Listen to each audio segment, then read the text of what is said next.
see you all again. Before I begin, of course, we need to thank our frontliners.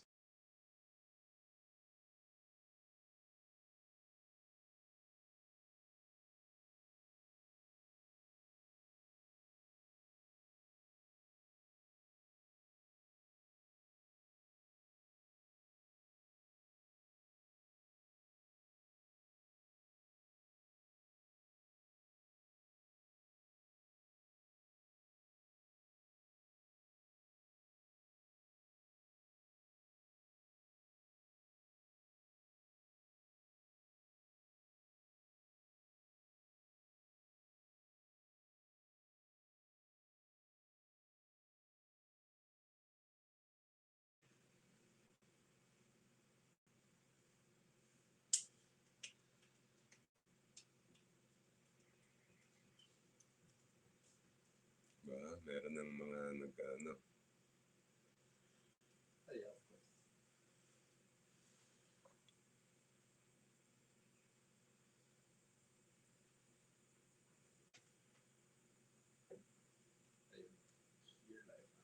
Sorry. Hello and welcome to today's episode of Chel Tayo. Today is a Friday, April 17, 2020. And of course, before we begin, we have to thank our frontliners. Unang-una, syempre, yung ating mga health professionals, our doctors, our nurses, our lab technicians, those in the emergency room, everyone who's working in our hospitals. Then we have to thank those who are protecting us, ang ating mga sundalo, ang ating mga police, ang ating mga security guards. And of course, those who are providing us essential services, yun nasa mga grocery, mga supermarket natin, our street sweepers, our garbage collectors, and everyone who is keeping our cities and our homes operating. Maraming salamat pa ulit sa inyong lahat at talagang ang laki-laki ng utang na loob namin sa inyo. Hello again to everyone. I want to thank you for joining us in this FB Live show. Mag-chill muna tayo sandali. Alam ko naman ay medyo hirap na siguro tayo ng konti dito sa ating quarantine. Ako nga mahaba na ang buhok ko. Namimiss ko na yung aking barbero, si Arce. Hello Arce.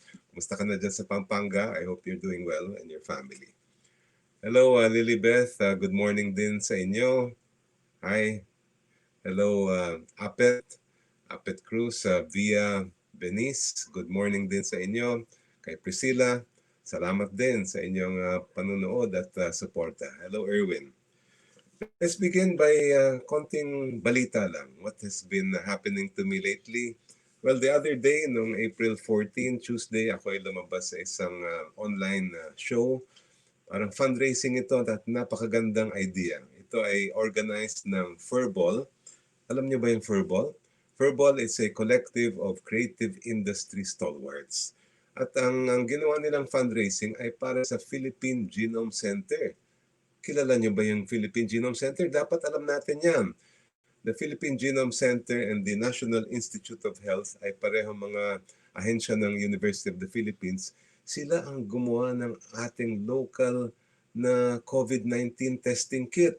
Ang tawag nga sa kit na yan ay Gen Amplify Coronavirus Disease 2019 RRT-PCR Detection Kit. So kailangan magpapasalamat tayo sa kanila dahil if not for them, we would not have the kits that we need for mass testing. Papasalamat din ako sa mga nag-interview sa akin doon, si Erwin Romulo, si Ramon Bautista at si June Sabayton. At sana maulit pa yung mga ganyang klase mga fundraising para sa mga talagang mga tumutulong sa atin ngayon sa ilalim ng public health emergency. It's time for shout out. Shout out muna tayo dahil marami talagang nakakatulong sa atin at sa mga kapatid natin na sa laylayan na ating lipunan. Number 1, ang Muntinlupa Food Drive. This is organized by a group of people who really want to help our brothers and sisters in Muntinlupa. Nagbibigay sila ng pagkain para sa mga pamilya na ngailangan, lalong-lalo na sa mga tinatamaan ng no work, no pay ngayon. Their target is to assist 1,200 families. Supportahan naman natin sila. Tulungan natin kahit papano. You may contact them on Facebook, facebook.com/Muntinlupa Munti Helps, or you may contact Isay Yason. Isay is from De La Salle Law. Ang kanyang cellphone number ay 0917-843-4729. Ayan, nakikita nyo sa screen. At sana tulungan natin ang mga pamilya na nasa Muntinlupa. Second shout out, may iba naman ang lugar. Ito naman ay sa Mindanao, Kapit Mindanao. Shout out sa lahat ng bumubuo ng Kapit Mindanao. It's a digital fundraising campaign para sa ating mga kababayan na talagang sobrang naapektuhan nitong krisis sa Mindanao. They are providing PPEs, so frontliners, food packs, family kits. Tulungan din natin sila. Let's give any support that we can. Kasi yung mga kapatid din natin sa Mindanao ay nangailangan din. And sana they can, with our help, we can help them provide these needs to hashtag bawat sulok ng Mindanao. Pwede sila makontak sa facebook.com/kapitmindanao o kaya sa twitter.com/kapitmindanao. So thank you sa Kapit Mindanao. Pangatlong shoutout, UP naman, UP Red Cross Youth.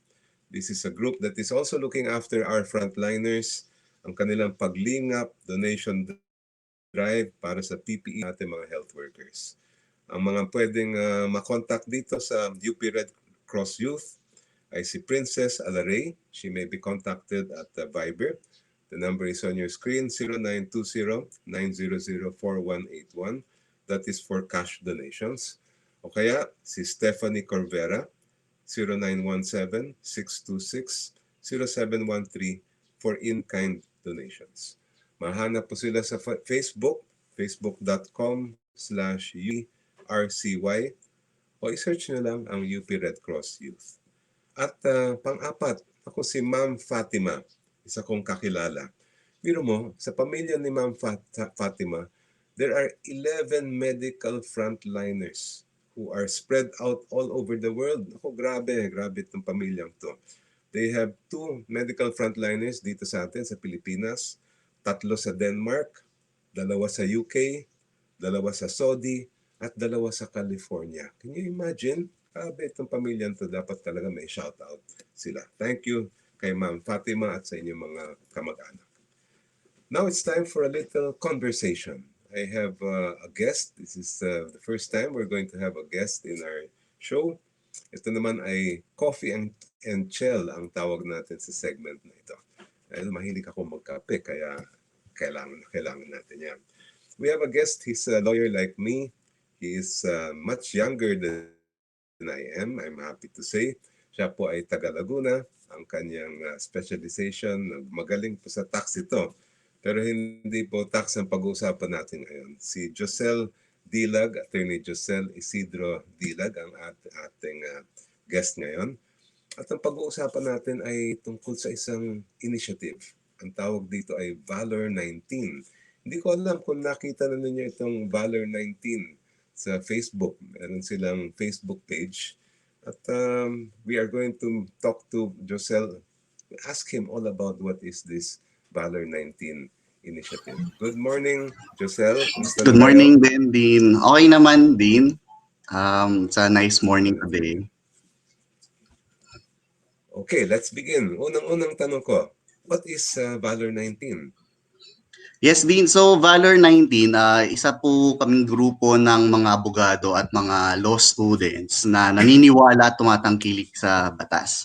So, ang layunin ng Valor 19 is makatulong sa panahon ngayon ng COVID-19 sa pamamagitan ng pagbibigay ng payong legal at para makapagbigay din kami ng mga impormasyon tungkol sa mga mahahalagang bagay na parang mga tanong ng mga tao ngayon, lalo na tungkol sa enhanced community quarantine, mga tulong ng gobyerno, karapatang pantao, issue ng trabaho, at pati na rin sa malayang pagpapahayag online o yung tinatawag na free speech, online speech.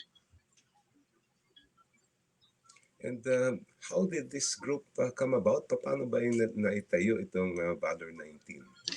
So, nung mga 2 weeks ago, may isang napakagaling na dekano na humihingi ng mga volunteers, mga lawyers saka law students Tapos ang idea nung time na yun is para gumawa ng maliit na grupo para tumugon sa mga katanungan ng mga tao. So sumagot din tayo doon, maraming mga volunteers na sumama at mula doon sa maliit na grupo na yon, organic yung growth kasi ng grupo na nag-i-invite para bumuo nga nitong sistema at ngayon is more than 200 lawyers na and law students and even non-law students na volunteers are running the operations. Kumusta naman so far? How has the work been? I'm sure marami kayong mga nakakuha, mga volunteer na lawyer at law student. Kumusta na yung trabaho natin?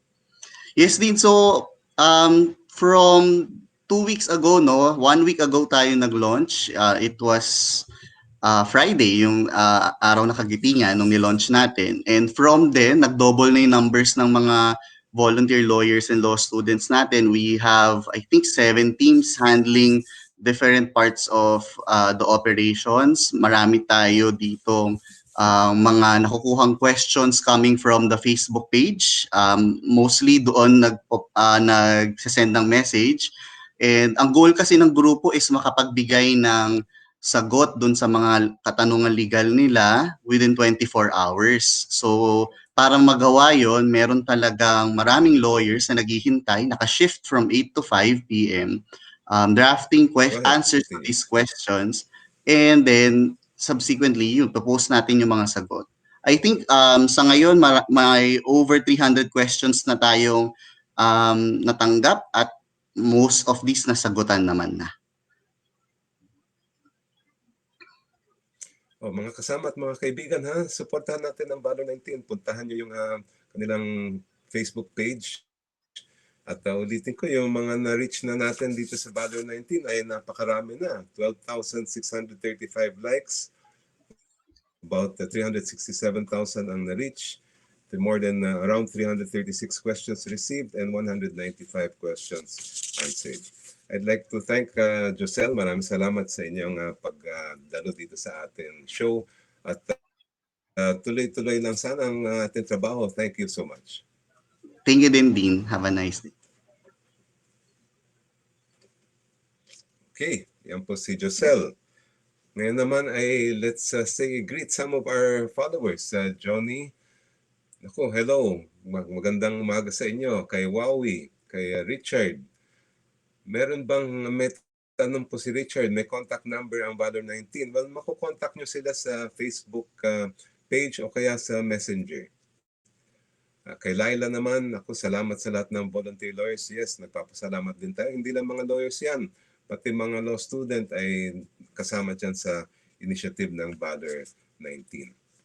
Jerry, good morning na rin sa inyo at suporta.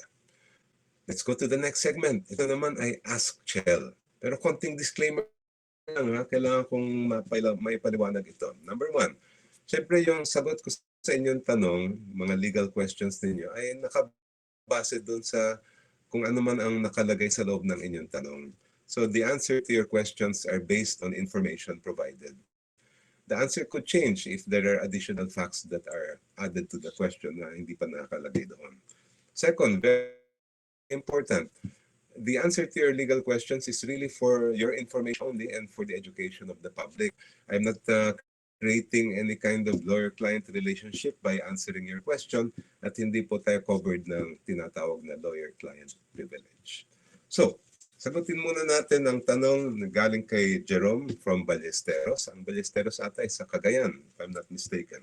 Ang tanong ni Jerome ganito, meron pong mga hinuli ang PNP ng municipality namin na sana mamamalengke pero wala silang quarantine pass.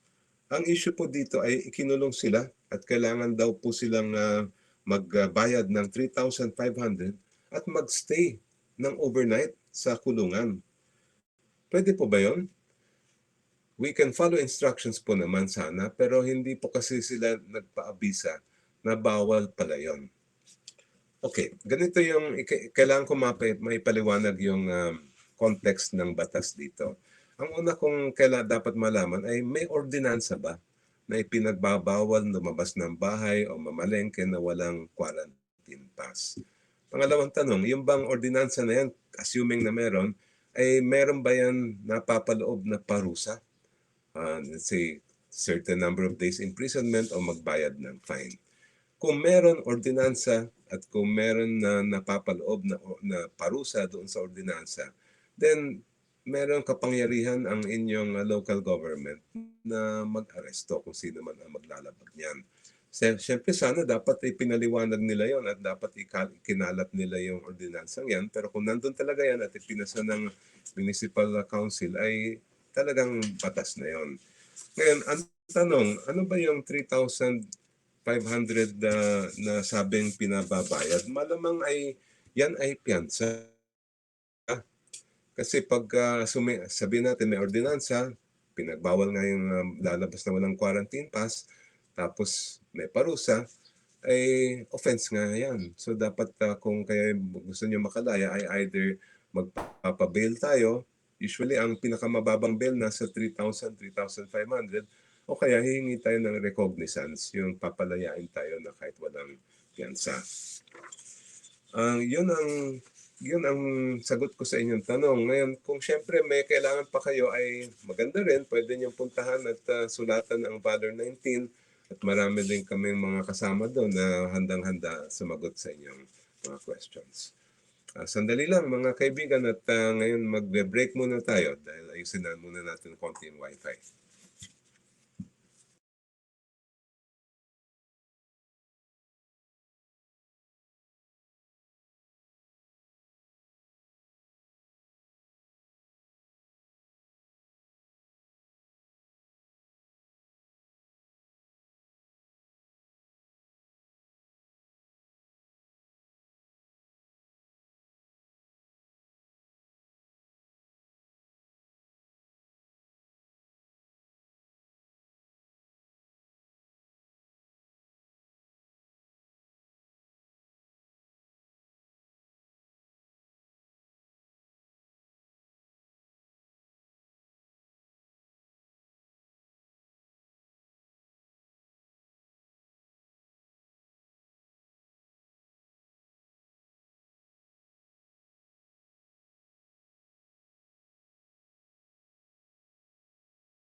You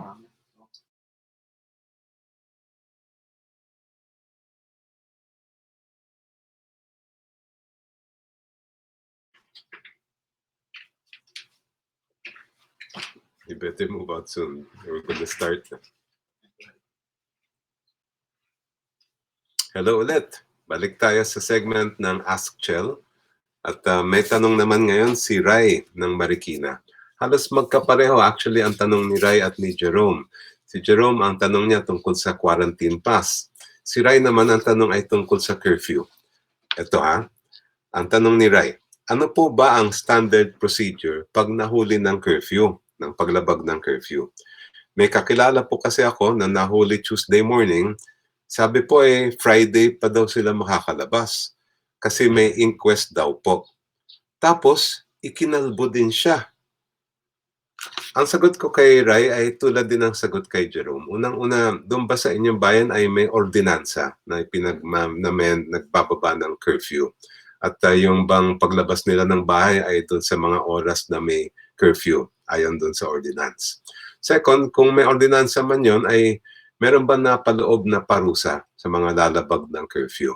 Kung nandyan yung ordinance at nandyan yung penalty, either ilang araw na imprisonment o kaya ay fine, ay pwede naman talaga sila manghuli pag may maglalabag ng curfew.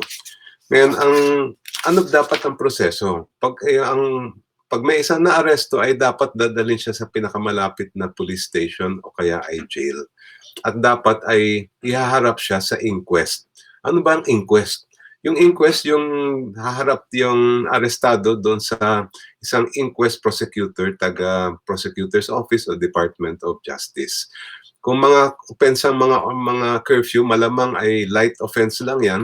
Kaya within 12 hours from arrest ay kailangan may inquest na. Anong nangyayari sa inquest? Hinaharap yung arestado doon sa inquest prosecutor. Ang una dapat alamin ng inquest prosecutor, legal ba yung pagkahuli? Tama ba yung talaga bang may nilalabag yung naaresto? Yun ang unang-unang dapat tingnan ng inquest prosecutor. Pangalawa, tatanungin niya yung nahuli kung papayag ba siyang magkaroon ng preliminary investigation o kung gusto niyang ituloy na yung inquest. Ang problema lang kasi ngayon ay suspended ang mga preliminary investigation. Kaya kung tayo ay papayag na magkaroon ng preliminary investigation, ibig sabihin nun ay makukulong tayo habang nag-iintay tayo na magkaroon ng preliminary investigation. Maaring tumagal ng ilang araw o ilang linggo yan. Ngayon, kung sabihin naman natin ay itutuloy natin yung inquest, titingnan naman ng inquest prosecutor kung sapat yung ebidensya para magsampa ng kaso sa korte. Sa curfew, kung sapat yung ebidensya para mag-file ng case for violation of the ordinance. Pwede bang magpiyansa yung mga arestadong ganyan? Yes, pwede. Yan ay bailable offense. Ang halaga ng bail dyan, malamang mga 3,000 o 3,500.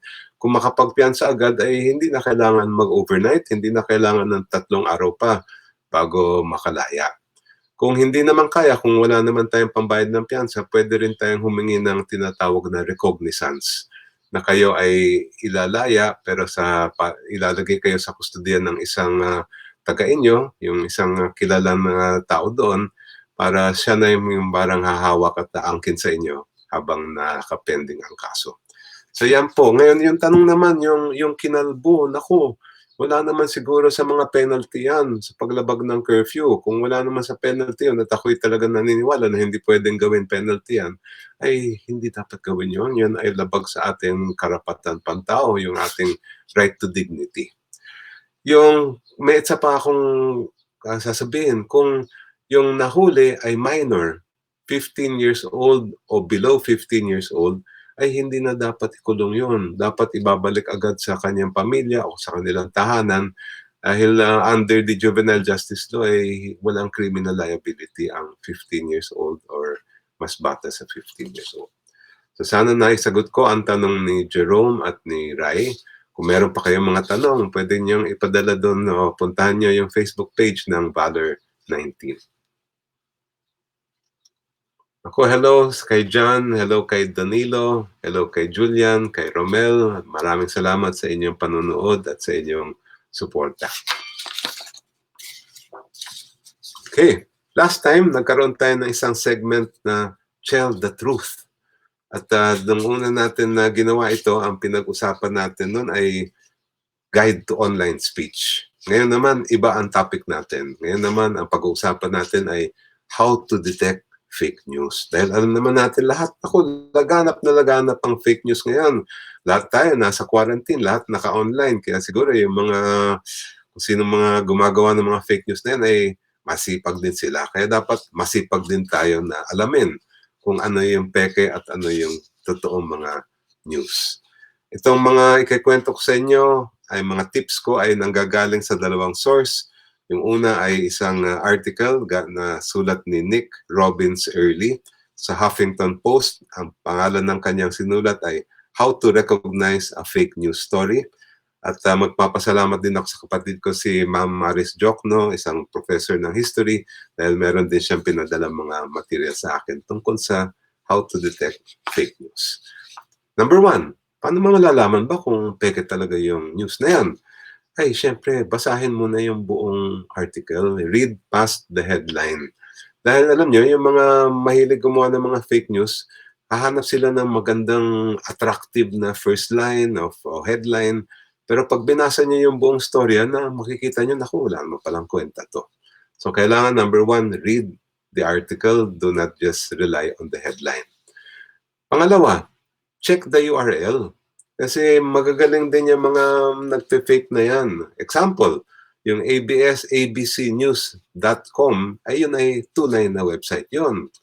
Pero yung abcnews.com.co ayun ay peke. Kaya magandang tingnan nyo yung URL at i-google nyo rin kung ano ba talaga yung tunay na website ng media outfit na yan. Kasi kung minsan ay gagayahin nila pero dadagdagan lang nila ng mga 1 or 2 letters para kuno ay yun yung kanilang news. Totoo daw yung website na yan pero hindi naman pala. Number 3, hey, check out the author. You must look at sino bang nagsulat nito. Tingnan nyo yung mga dati niya mga article, kung talagang merong track record siya. Doon niya malalaman kung talagang peke ba yan o hindi. Number 4, check out the links and the sources. Because kung minsan, pag kinlik nyo yung mga link, ay either unang-una, mapapansin nyo, walang link, walang mga source, dapat magdududa na tayo niyan. Kung na mayroon naman link, ay i-click nyo at tingnan nyo. Kasi yung mga fake news sites ay, pag may link yan, nagle-link din siya sa ibang mga fake news din. So, maganda makita yan para ma-check nyo rin. Next, ito talagang mahihilig ang mga gumagawa ng fake news dito, yung mga pepeke nila yung quote o kaya yung picture. Paano nyo malalaman? Halimbawa yung picture. Kasi kung minsan may nakita ako mga fake news na sabi daw yung picture ay dito kinuha sa loob ng Pilipinas, yung pala sa ibang bansa. May mga iba naman picture na pinapalabas nila ngayon nangyari pero ilang taon na pala nakalipas. So you can do this, you reverse search the image on Google. Paano ba mag-reverse search? Right-click nyo yung picture, kopyahin nyo yung URL, tapos punta kayo sa images.google.com, i-paste nyo yung URL doon, at makikita nyo kung saan nanggaling yung picture na yan. Kung hindi siya tugma doon sa sinasabi sa loob ng article na binabasa nyo, ay malamang ay fake news yan. Next, very important, beware of confirmation bias. Lahat naman tayo may kanya-kanya mga opinion, may kanya-kanya tayong mga pananaw, na lalo na ang political views. So pag may nakita tayong mga article na parang pareho dun sa ating opinion o pananaw, ay agad-agad ang tendency maniniwala tayo. So we should beware of confirmation bias. Just because we agree with something does not mean that it is true. Basahin muna natin na maigi, check natin yung URL, check natin yung author, at yung mga ibang mga tips na binigay ko na. Next, tingnan nyo kung nire-report din siya ng ibang news outlets. Kasi kung siya lang, kumbaga parang scoop lang at siya lang ang nagre-report, walang ibang nagre-report niyan, ay malamang magduda na tayo.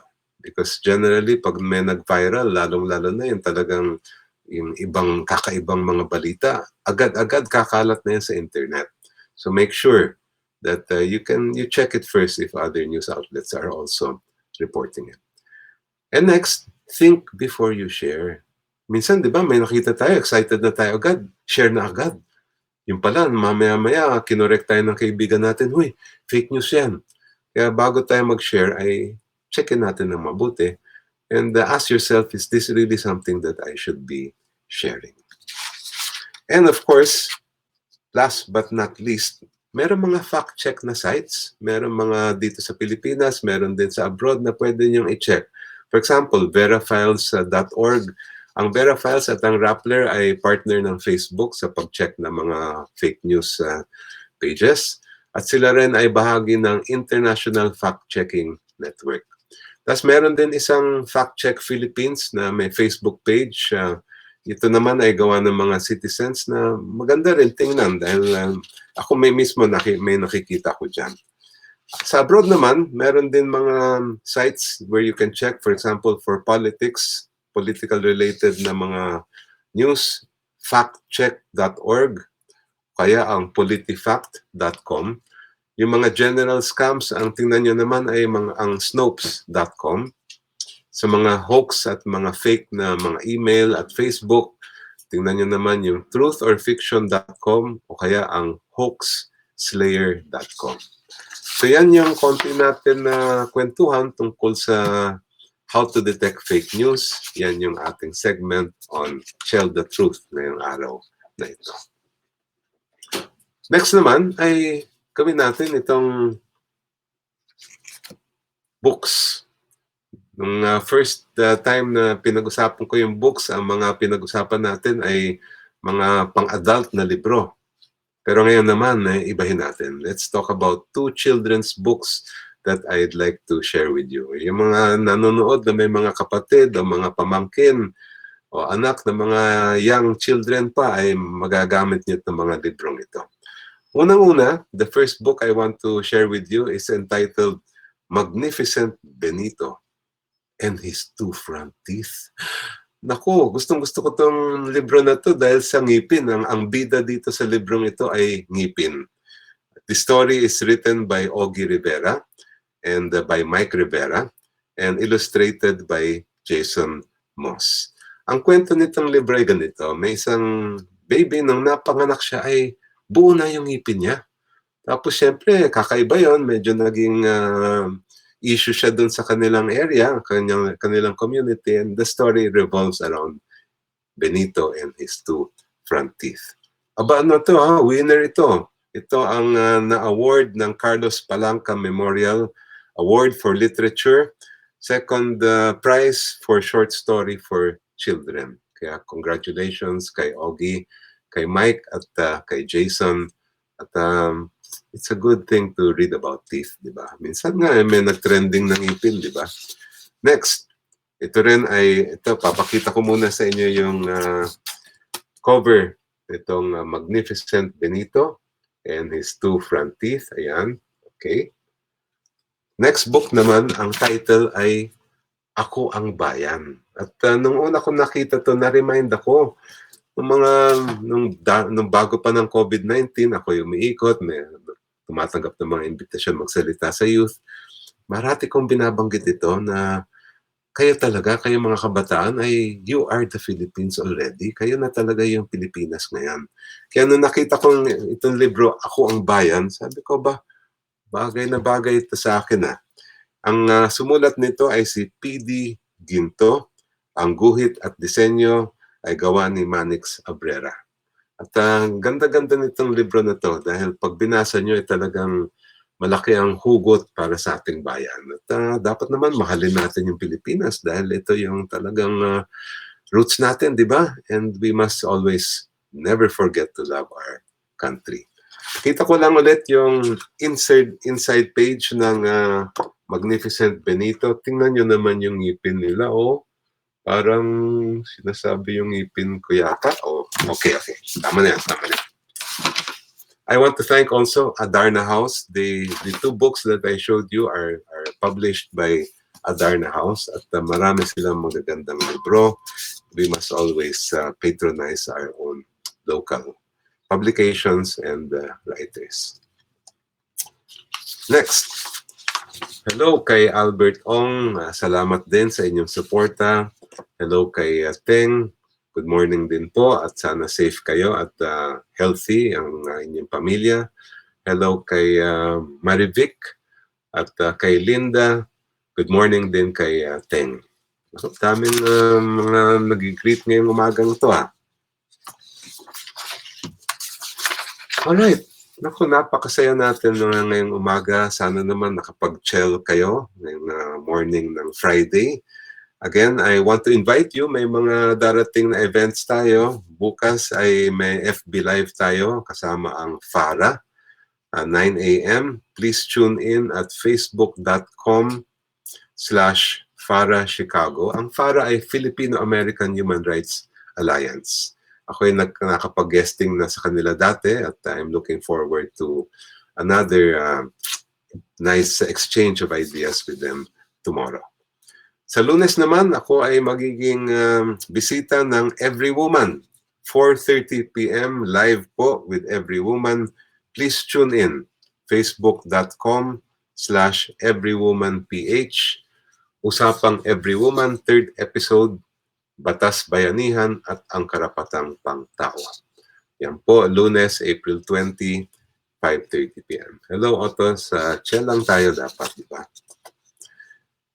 Before I end, I want to thank. We can never end without thanking our frontliners, our health workers, our professionals, those who protect us, those who help us get our necessities, yung mga nasa supermarket, nasa grocery, at siyempre yung mga ating mga street sweepers, garbage collectors, and everyone who is keeping us alive.